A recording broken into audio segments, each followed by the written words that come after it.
Employees federation जो LIC कर्मचारियों का उत्तर प्रदेश और उत्तराखंड का सबसे बड़ा संगठन है, उसका 3 दिवसीय अधिवेशन 14, 15, 16 सितंबर को फैज़ाबाद में आयोजित किया गया है। उस संदर्भ में, उसकी तैयारियों के संदर्भ में, उसमें जिन विषयों पर चर्चा करेंगे उस संदर्भ में आज ये प्रेस कॉन्फ्रेंस बुलाई गई है।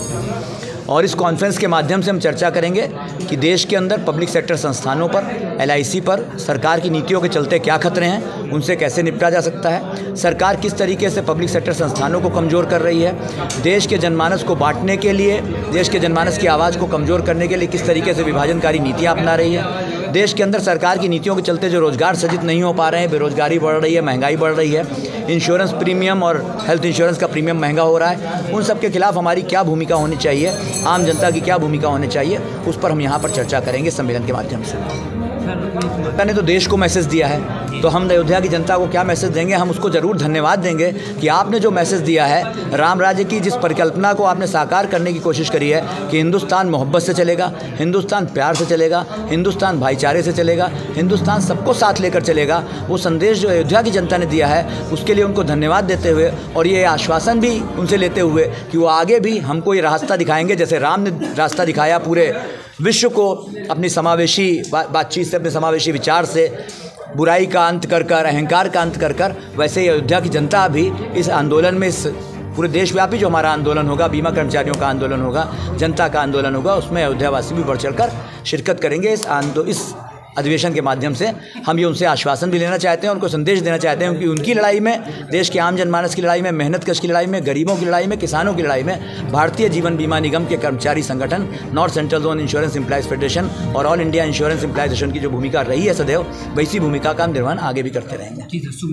मैं राजीव निगम, मैं इस संगठन का प्रांतीय महामंत्री हूँ और कानपुर से आपके बीच में आया हूँ। के अंदर जो भी ट्रेड यूनियन के लोग हैं, जो भी जनवादी लोग हैं, उन्होंने इस कॉन्फ्रेंस में हमारा बहुत समर्थन किया है। प्रोफेसर डॉक्टर अनिल सिंह जी हैं जो इस स्वागत समिति के अध्यक्ष हैं, एक शिक्षाविद हैं, प्रोफेसर हैं। इसमें BSNL के लोग हमारे साथ हैं, इसमें बैंक के लोग हमारे साथ हैं, इसमें जनरल इंश्योरेंस के लोग हमारे साथ हैं, इसमें इनकम टैक्स के लोग हमारे साथ हैं, इसमें भगत सिंह विचार मंच के लोग हमारे साथ हैं। और जो पूरा फैज़ाबाद का डेमोक्रेटिक मूवमेंट है, उसने इस कॉन्फ्रेंस की तैयारियों में स्वागत समिति के माध्यम से हमको जो सहयोग किया है, उसके लिए हम फैज़ाबाद के इन तमाम संगठनों का बहुत बहुत धन्यवाद देते हैं कि उनकी मेहनत के कारण आज हम इस सम्मेलन को इस तरीके से यहाँ पर आयोजित कर पा रहे हैं। और साथ में आप सभी पत्रकार बंधुओं का बहुत बहुत धन्यवाद कि आपके माध्यम से हम चाहते हैं कि हमारी बात लोगों के बीच तक पहुँच पाएगी। North central zone insurance employees federation और ये जो अखिल भारतीय स्तर पर हमारा जो राष्ट्रीय संगठन है, उसकी एक क्षेत्रीय इकाई है जो उत्तर प्रदेश उत्तराखंड में काम करती है और इसके 5000 से ज़्यादा कर्मचारी हमारे सदस्य हैं जो पूरे LIC कर्मचारियों के 85% से ज़्यादा हिस्से को रिप्रेजेंट करते हैं। उसका 3 दिन का अधिवेशन जो 14, 15, 16 को यहाँ फैज़ाबाद में आयोजित किया जा रहा है। इसमें जो हमारे मुख्य विषय हैं, उसमें सबसे ज़्यादा बड़ा विषय ये है कि देश के अंदर जो सार्वजनिक उद्योग हैं, उनकी रक्षा करने के लिए हम नीतियों को इस सम्मेलन के माध्यम से सरकार, देश की जनता सामने रखना चाहते हैं। और जो एक नरेटिव बनाया गया है कि जितने भी ये पब्लिक सेक्टर हैं, ये सरकार के ऊपर लायबिलिटी हैं, तो हम इस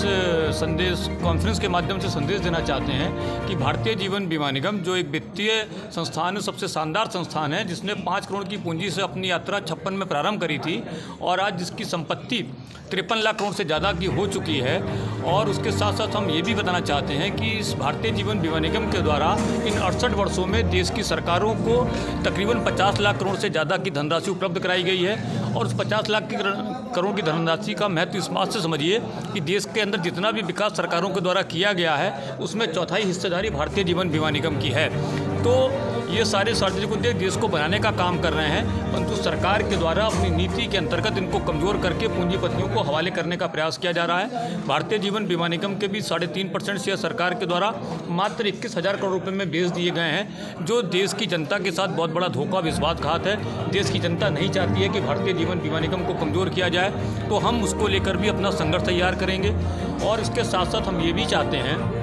कि देश के अंदर बेरोजगारी आज की तारीख में सबसे बड़ा विषय है और भारतीय जीवन बीमा निगम का भी कर्मचारी भी आज की तारीख में 8000 पॉलिसियों की सेवा प्रदान कर रहा है, जो कि बहुत ज़्यादा है। भारतीय जीवन बीमा निगम में तत्काल 8000 साथियों की भर्ती होनी चाहिए। इसकी संख्या बल लगातार कम हो रहा है रिटायरमेंट के कारण से, और पॉलिसी सर्विसिंग के लिए हमारे लिए निदान जरूरी है। और इसके अलावा सेंट्रल गवर्नमेंट के जितने पद खाली हैं उनकी भर्ती होनी चाहिए, स्टेट गवर्नमेंट जितने पद खाली हैं वो उनकी भर्ती होनी चाहिए। वहीं उसके साथ साथ सामाजिक सुरक्षा देश की जनता के लिए बड़ा विषय है और इसके लिए भी हम ये चाहते हैं कि सरकार के द्वारा एनटीएस के स्थान पर जो यूपीएस लाया गया है वो उसी प्रकार का है जैसे एनटीएस था। इसलिए हम चाहते हैं कि सारे कर्मचारियों के लिए, चाहे वो सेंट्रल के हों, चाहे स्टेट के हों, चाहे वो पब्लिक सेक्टर के हों, सारों के लिए पुरानी वाली पेंशन योजना को लागू किया जाना चाहिए। ये प्रस्ताव भी इस कॉन्फ्रेंस के माध्यम से सरकार के सामने प्रस्तुत करना चाहते हैं। और एक जो सबसे बड़ी जिम्मेदारी और जिसके आधार पर 2014 में नरेंद्र मोदी की सरकार ने कहा था कि बहुत हुई